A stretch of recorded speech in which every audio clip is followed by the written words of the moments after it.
Hello, team. Welcome to question 7. I know what you're thinking. Where are the sponsors? Let me just copy them down. I can't believe that they've just escaped there. There we are. Grays Hockey sponsors. They probably get a bit more notice through that than if it was just there to begin with. So, question 7. In 1982, a survey was carried out in a local football league. The age of players who retired from playing during that year was recorded.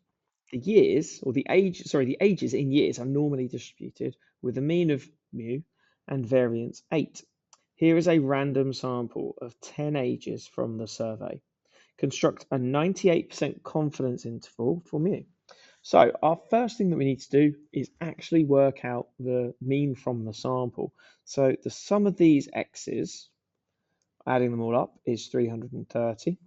And then divide it by 2, 10, divided by 10, 10 ages, divided by 10, gives us a mean of this sample, which is 33. So we have got a variance of 8, and we've got n is 10.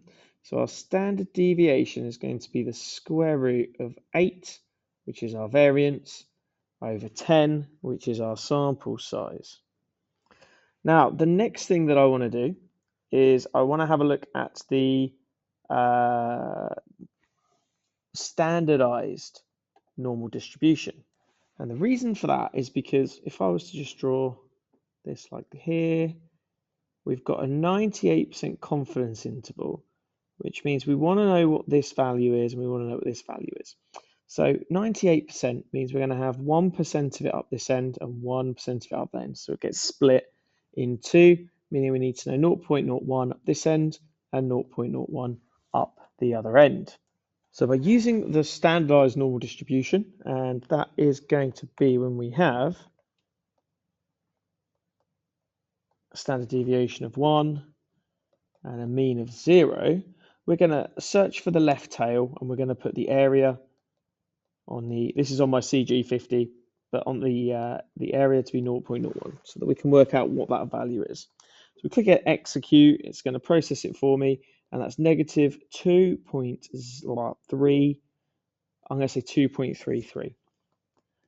That means up the other end, because this has symmetry, it's going to be plus 2.33 for the 1% at the other end of this scale. Right, our next thing to do is to convert this from our normal distribution into what we've got in our question.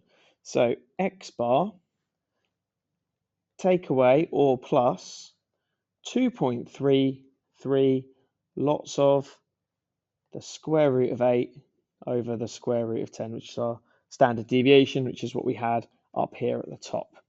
So pop those into our calculators. For the take away version, we're going to get 30.92.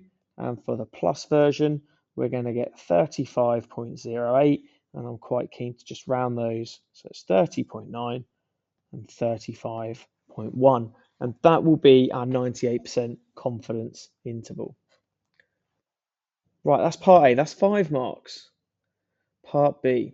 Using your answer to 7A, comment on the claim that mu is equal to 32. So 32 is within the confidence interval,